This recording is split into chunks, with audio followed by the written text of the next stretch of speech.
Ang dami po talagang nagsasabi na si Trump ang Antichrist. Okay, may nagtanong sa akin, what if si Trump ang Antichrist? Sabi ko, kung si Trump ang Antichrist at nakita natin siya, ibig sabihin na left behind tayo. Palpak, di ba? Hindi po si Trump ang Antichrist. But naniniwala po ako, malaki ang papel ni Trump. Malaki ang papel ni Trump sa end times. Nakikita ko po kasi yung kanyang pag-ibig sa salita ng Diyos. So, siyang ginagamit. Tandaan niyo ng 2017, sinabi niya na ang Jerusalem para sa mga Jews, di ba? So, yung pa lang po, inumpisahan niya na yung talagang mga prophetic signs na magaganap sa bandang huling panahon. At andito na po tayo sa huling panahon. Okay? So, huwag kayong pakakampante na wala tayo sa huling panahon dahil sa totoo lang po, itong mga pangyayaring ito sa mundo ngayon ay hindi po biro. Nag-i-escalate at marami pong nadadamay ng mga inosente. Okay? Mga tao na inosente na hindi naman po talaga dapat madamay dahil lamang po sa mga revolusyon, sa mga giyera na mga ganireno. Pero si Trump talagang meron siyang something. Naniniwala po ako. Siguro hindi na nalalagay sa Bible pero meron siyang role na malaki dito sa end times nito. Okay? Pero never na never po siya ang Antikristo. Pero kung ano man yung gagawin niyang malaking role, yan po ay paggamit ng Panginoong Jesus sa kanya. Okay? So, ano yan? Hindi ko po alam. Pero nakita ko po maraming takot na bansa sa kanya. Yun po ang na-observe ko. Alam niyo kasi nakalagay po yan sa Biblia.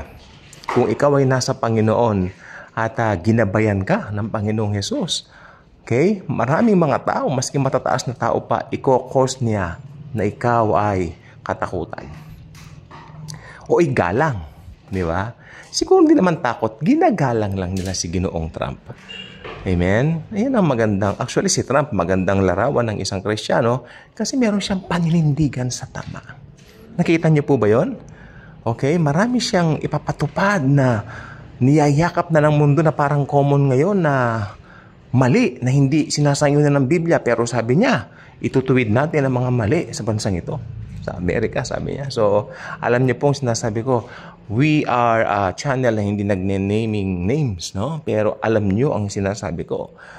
Nung nakaraang administrasyon ng Amerika, maraming parang okay lang.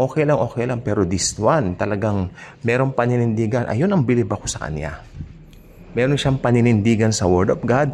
Alam niya kung ano yung tama, alam niya kung ano yung mali. At pag alam niyang mali, hindi niya papayagan. At ang pinakamaganda po din ay yung Biblia ibabalik niya sa mga paaralan. Alam niyo po ba nung nag-aaral yung mga tiyahin ko sa Amerika, nung mga elementary pa lang sila sa Amerika, meron po silang subject tungkol sa Bible. Yes. In fact, meron siyang Bible na nakita ko na pinadala niya rito sa Pilipinas. Ginamit pala niya yan nung elementarya siya. Look at that. Ang laki na nagbago sa daigdig, no? Unti-unti, kasi si Satanas, unti-unti siyang kumikilos, no? At talagang patalikod siyang kumilos na aalisin niya ang salita ng Diyos. Kasi ang salita ng Diyos, yan po ang determining factor ng isang tao. Nasa tama siya o nasa mali siya. Hindi po pwedeng gitna. No. It's either right or wrong. Parang ganito. It's either saved or not saved. It's either hell or heaven. Walang purgatory. Walang in between. So it's about time to pray for Ginoong Trump dahil ipag-pray natin yung kanyang presidency dahil napakaganda ang Christianity ay makikilala sa buong mundo. No, hindi pa po rapture. Ako naniniwala malayo pa po yan. Malayo pa. Dahil yes, si Ginoong Trump gagamitin pa nila. Hindi ko sinasabing sobrang layo pero hindi katulad ng close na iniisip natin, no? Dahil gagamitin pa itong si Ginoong Trump. Merong plano si Jesus sa Amerika, may plano si Jesus sa buong mundo. God bless you, everyone. Hallelujah.